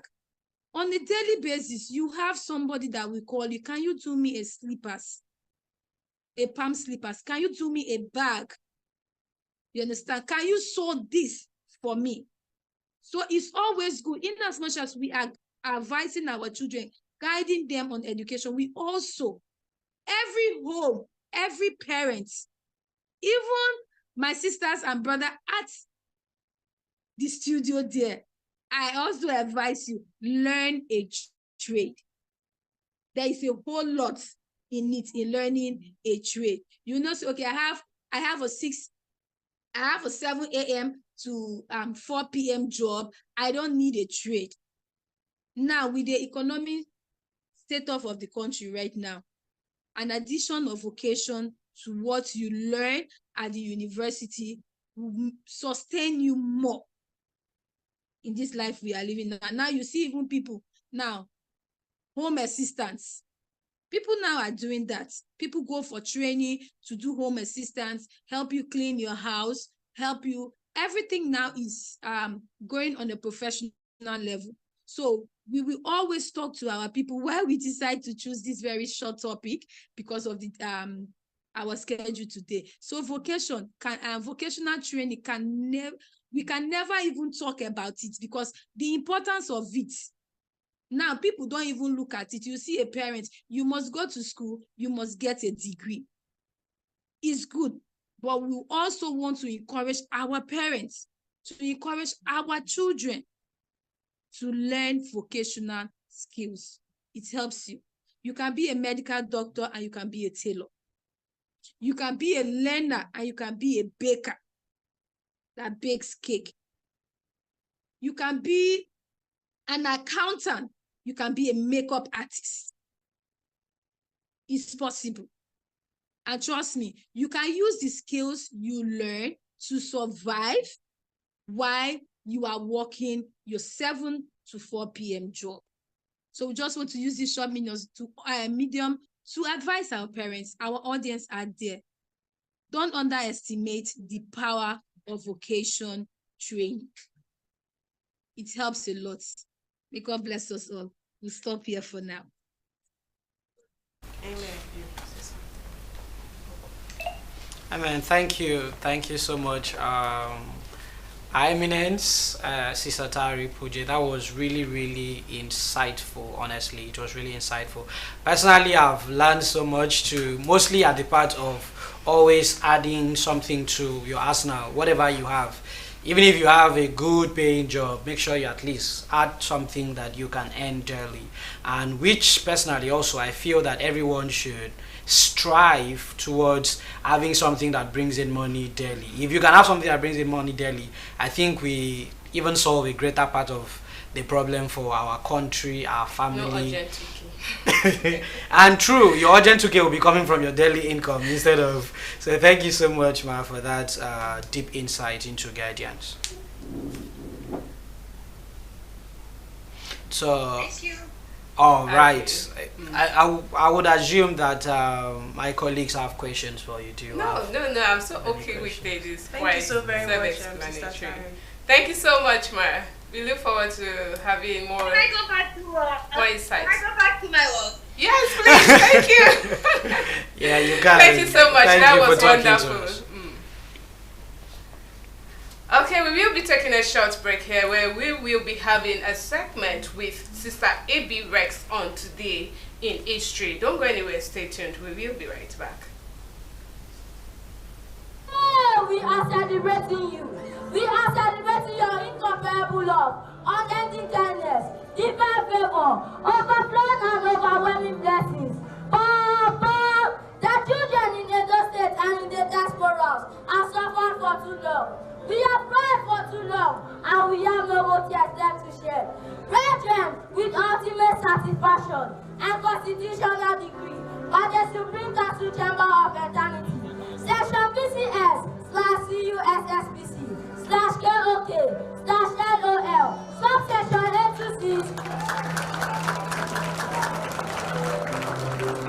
347 12000. Action! Power and authority. Papa, from generation to generation and everlasting to everlasting. Now you be God. Before you, now you be God. After you, now you be God. Around you, now you be God. And everywhere you go, now you still be God. Brethren, the Father is here. Now we can smile. The cross is over and the star of glory has come. The night is gone. And a new dawn is here. The rain has stopped and the sun is shining. The cock has crowed and the redeemed have gathered. Arise and shine, O Edomites, for a time of liberation has come. The era of suppression and oppression is no more. The time of discrimination, sentimentality, uncertainty, communism, Nazism, fascism, nepotism, despotism, and tribalism is gone forever and ever. Truly, the Father has made us his project, his program, his agenda, and his focus. Papa, whatever you cannot do does not exist and will never exist. That is why we call you the divine center of attraction and the chameleon God who changes his color whenever he likes. Brethren, have you not been so? Papa, we thank you for coming in the majesty of your glorious splendor to display your unfathomable love, inexhaustible peace, everlasting joy, divine favor, unquantifiable blessing, amazing testimony, unlimited access power, absolute security, and unimaginable financial breakthrough and stability upon your children in Edo State. Therefore, on this special day of your divine physical presence in Edo State, in one accord and on abandoned knees, we plead for your divine mercy and the forgiveness of our inconsequential disability, moral dishonesty, mental deficiency, emotional laziness, and spiritual blindness. Also, we pray that every grief, demonic spirit, sorrows, pains, agony, failures, tribulations, and catastrophe caused by the workers of iniquities, fighting against your children who faithfully call upon your holy name. This moment and this hour, you completely stand out and brought to naught. Above all, Papa, may you make us the true bringers and citizens of this land spiritual glorified and consolidated civilization in the world of manifest, in the redeeming name and precious blood of our Lord Jesus Christ, now and forevermore.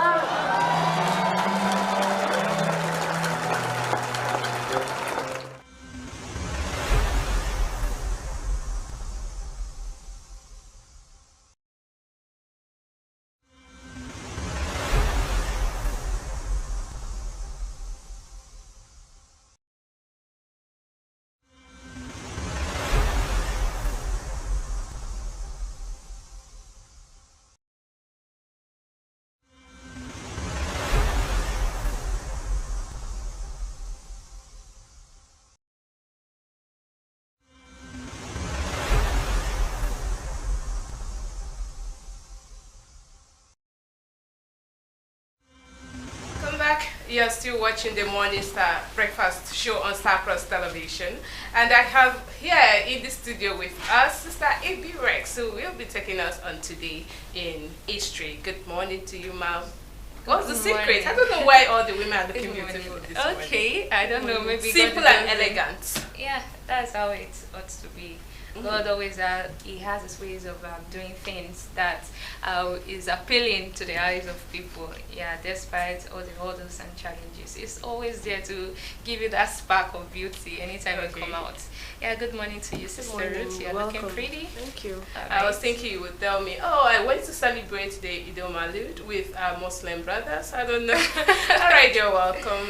Okay, so let's get to see what you have for us. Okay, good morning to you, beloved viewer. I hope today is a wonderful day for you all as usual, we normally celebrate those that have their birthdays today. And I want to say happy birthday to all those that were born today. You are a star, you are a regent, because you are here to contribute to those wonderful things God has designed. You are here to make God a very one. You know, when God created us, He said He made us in His own image and likeness. Yeah. And today happened to be that day you come into this world is something to celebrate and tell God thank you for this wonderful day. So we want to say happy birthday to you all out there that are born today. So congratulations to you all.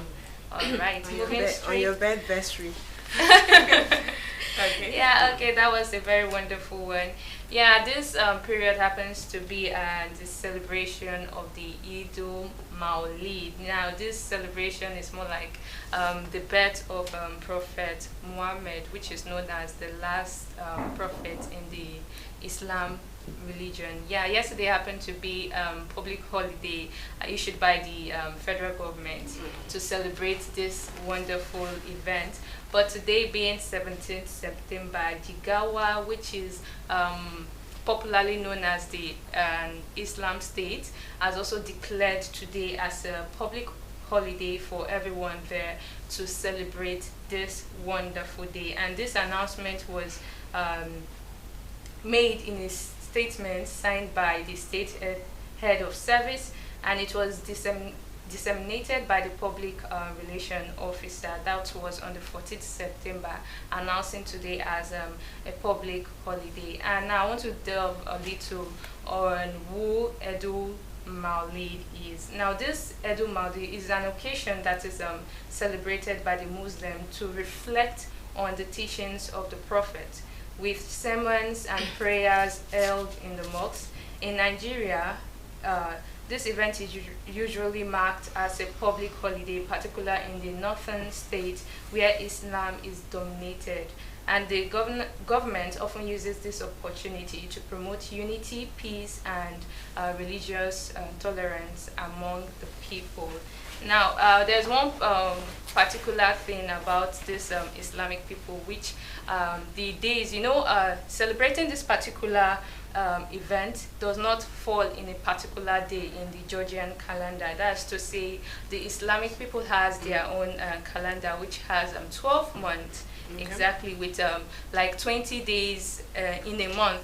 So when you are taking it to, like, when you make equilibrium to that of the normal Georgian calendar that is mostly or widely used by the world today, it often has some changes. That's why September, like this, most times, like last year, it wasn't celebrated on September, more like October. Like, it just having those 10 days different because of the dates are not same with the Georgian calendar. That's why you don't see it happening on a particular day. But for the Islamic calendar, it normally happens on the third month, the 12th day of the third month. Okay. Yeah, so that's what happened. But comparing it to the Georgian calendar, it doesn't really go simultaneously each year. It just have a different date. So that's what happened.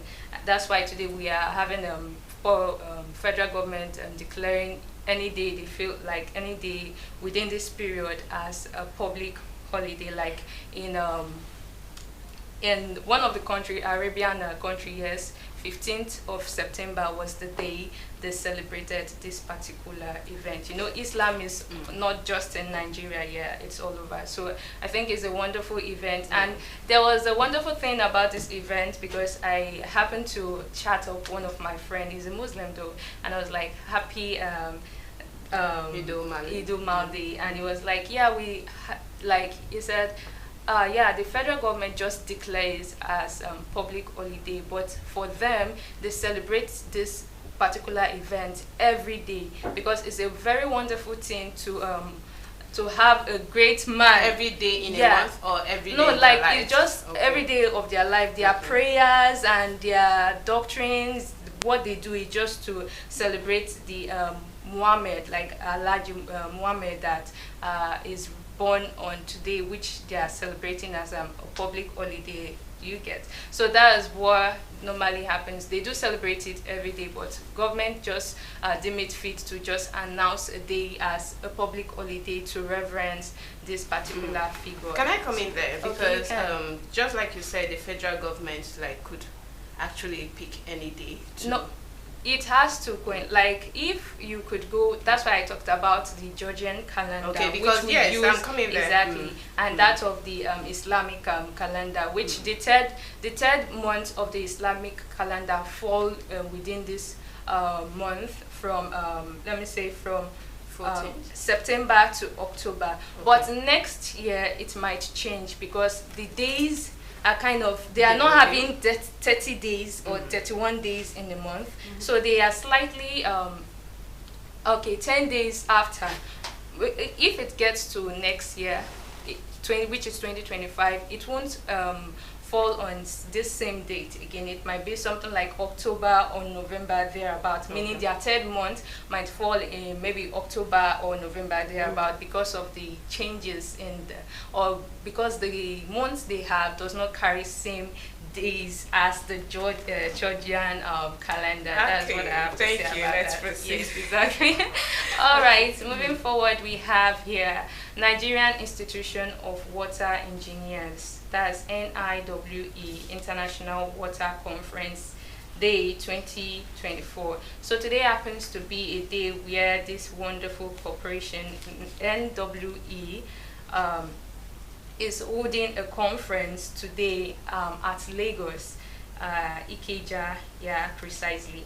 Now, in 2024, the Nigerian Institution of Water Engineers, NIWE, is hosting its annual International Water Conference on September 7th. This conference was aimed to bring together experts, engineers, and policymakers to discuss critical issues related to water resource management, infrastructure development, and sustainable water supply solution in Nigeria. Now, this with the challenges of water scarcity, pollution, and infrastructure deficit in many parts of the country, the conference will focus on emerging technologies, innovations, strategy for water conservation, and framework for improving access to clean water.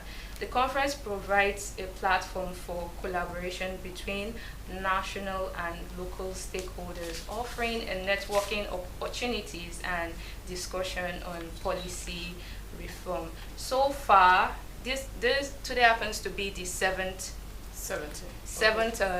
time they are holding this wonderful conference.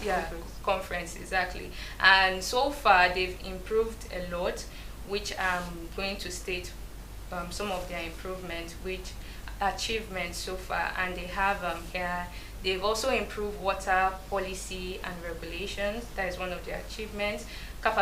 Capacity building and knowledge sharing. And they also have sustainability and environment protection, international collaboration. So that's that for this wonderful organization known as the NIWE, which is the Nigerian Institution of Water Engineers. So I hope today they also add another wonderful achievements to their cap, because there's something about conference when a knowledge is being shared, yeah, the people tends to buy it and just relax upon it. Not relax upon it, because at least we've noticed few achievements so far, and I think with this year's conference they will tend to achieve a lot, because Nigeria as a whole, we have many rural areas where there are no clean water supply. So this is the work of this organization, to make sure that there are clean waters everywhere, to bring out strategies, innovations, and how to take all this innovation to the grassroots and make sure they have a proper living system. Let me ask you a question. Is it going to be annually? Yes, annually. Because she said it's annually. Today is the seventh time. Exactly. And should I say they are not really doing that much? Because I know some states I visited this year and I see they still have brown water? Okay, I'm not in a position to say anything about them because I'm not there though. But according to what we've gathered, according to them, I think they've tried to reach out to some places, even though not all, at least. And these places I'm talking about, it's not like they are interior village. You understand? This is this is like their main areas, and you see they are having brown water, and you know people visit. People come and go, and these people coming, nobody knows. Maybe they've been using clean water, and like you said, this is the 7th time they are holding that conference. I don't know if I should say they are not doing that. I'm so sorry. Yes, but I need to speak the truth actually, because I feel this is something I have experienced, not like somebody told me. You know, I had to open the water. I poured the first one. And I was told if you keep pouring, you just finish their water. Make use of what you are saying. That is how it is, right? Even the pool is brown as well. So you need to do. Can I come in there? Yeah, please do. Because I feel that there's some areas that naturally have their water is the way it is. I don't know if you understand. That's the reason. That's the reason they even held the conference. They held the conference, right? No problem. I feel there are other ways they can make water to become very pure. Because I've also watched where I think it was just like a lecture for us to know actually that you can actually refine a dirty water into a very clean and drinkable water. In the ocean or inside your bucket in the house. I don't know if I'm talking about water, dirty water from the gutter. I don't know if you've not come across the video. You find it inside the gutter there. No, I'm just trying to ask. Okay, listen, if you listen, you'll get what I'm saying. I'm talking about water from the gutter being put in maybe something like a cylinder, so that you have a clear view of what is happening, of the transformation. Yes, I'm not talking about water in the house. Of course, you don't keep dirty water in the house. You drain it, you flush it, right? You pour it. Talking about dirty water from the gutter, they put it in something that looks like a cylinder for we watching, right, to have a clear view of the entire transformation. Once that is it liquid or something is dropped, it cleans the water. So the same thing can be applied. Suitable for consumption. Yes, it's something you can even drink. I even saw recently, I think I was even watching with people, right? That one was even in a pool, a very dirty pool, and they showed us how the pool was transformed just by I don't know what exactly they dropped in it, but it really cleaned the entire pool and it became very white. My only fear was that could it be chemical? And what if somebody goes in? Is it something that there's no way, there's no how you swim that you don't take in some? My only fear was that is it okay for the body or for consumption? But that, thank you so much for we still thank God for this wonderful organization. I feel they would still do their best. Though Nigeria is very vast enough to reach out to everywhere at the same time. But I think they are trying as much as possible to put in their possible best, bring in innovation. Like today, like what I read out, their aim is to bring out experts, people that has that engineers, people that has that knowledge to come and bring that their knowledge so that they can innovate something good that could go around and it will eliminate this dirty water or whatever we are having today. I wanted to actually keep this for the last section, but I think I should still bring it on. In Bayelsa, somewhere in Bayelsa State, there is a current oil spillage going on there. I watched it, was it yesterday? Is it Abonbiri or something? Part of Bayelsa. So I think will they come in when it comes to this, how to prevent or how to eradicate this oil spillage that is taking over all the waters, small waters? Well, I feel for these people, their aim is just to give in a way, I think they are supposed to have that as an agenda, but being that they are just coming on board, it's just 7 and this happened yesterday, like it has been happening for this few days. Okay, like so I don't, if it is something current, I feel maybe in their conference today, it might be an agenda for discussion, because it's just something that is coming, and it also has relationship with water system and all of that. But be it as it may, we also know the Nigeria we are into today, where issues like this are not really considered or channeled to the right body or right source. So I just hope everything work out fine there.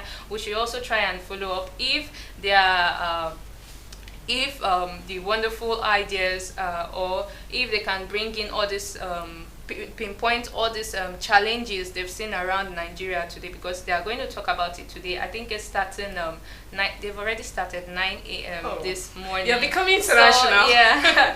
So Okay. we should try as much as possible, tag along, and also you can also drop your comments if they are giving us a live feed on that particular occasion that's happening today. Yeah. I hope they look into what I just said. Exactly. Because 7 years is not like it's 7 days or 7 Exactly, hours. that's true. It's too long for them to achieve a lot of things. That's true also. So moving forward, yeah, that was very elaborate. I think anything about Nigeria is something to talk about. It's a bone of contention. Exactly. All right. So moving forward, let's go to our foreign brothers, where we have here signing of the U.S. Constitution in 1787. On this day, September 18, 1787, after months of debate and negotiation, delegates from the original 13 states as of then signed the U.S. Constitution at the Constitutional Convention in Philadelphia. This landmark document established the framework for the U.S. federal government, replacing the earlier Article of Confederation, which had proven ineffective. The Constitution introduced a system of government based on 3 branches, which we popularly know as the legislative, executive, and the judicial, each with separate powers and a system of checks and balance to ensure no single branch would dominate the other. And this constitution has been regarded as one of the most influential documents in political history, serving as a model for constitution worldwide, and it also improved a structured approach to governance, civil rights, and rule of law. Today, the Constitution continues to guide the American legal and political institution, and also today is also celebrated as the Constitutional Day. Now, what led to the signing of the Constitution in September 1787? Where we have factors like weakness of the Article of Confederation. We also have economic challenges. We also have the Constitutional Convention. We also have factors like federalism. So those are the factors that led to the signing of this constitution, whereas after the USA gained their independence from the British rule. So that's that. Do you have anything to say let's about that? proceed. So moving forward, we have today is also a Citizenship Day in USA, celebrated alongside with Constitutional Day. Remember, I just talked about today being a day where they signed the Constitution that would enable them move forward as an institution, rather. Now, this day is also celebrated as a Citizenship Day in the United States. This day recognizes the rights and responsibilities of all U.S. citizens and emphasizes the importance of active participation in democracy governance. Now, lastly on my list, I won't be taking your time too much again. We have the World Patient Safety Day, September 17. Today it is observed annually on September 17, World Patient Safety Day. It aims to raise global awareness about patient safety and advocate for worldwide efforts to reduce patient harm in healthcare setting. It was launched by the World Health Organization. This day calls for solidarity and united action among countries, international partners, and health professionals to promote safer health practices. Thank you very much. That's all I have for you for today in history. I hope you've learned a lot, and I don't know if there's any input from. Okay, let's start with Sister Ruth. Do you have anything to say? No, you did very well. Yeah. I think I kind of enjoyed that of Nigeria. It's bring us back to base. Don't take us too far, because I feel like, yes, we have more friction.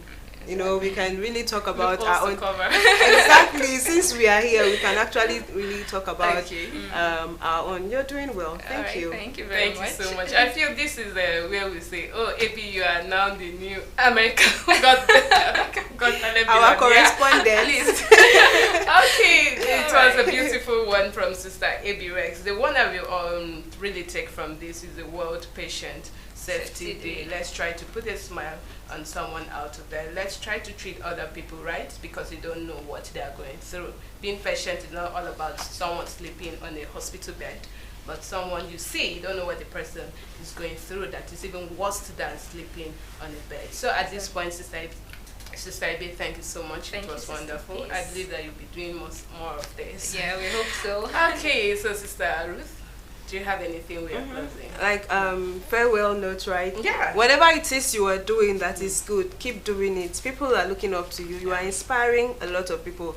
Even your haters are actually copying what you are doing. Definitely. Yes. Do whatever you are doing. Whoever is hating on you, watch. Whatever it is you are doing, that person is trying to see how they can meet up. So keep doing you and keep inspiring people. Do not let anybody or anything put you down, because you are the best of your kind.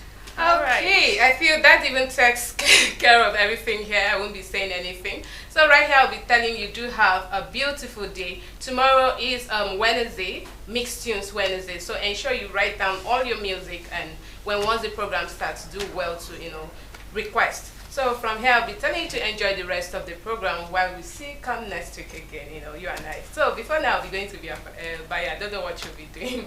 All right, I am Peace Smith until we meet again. Bye for now.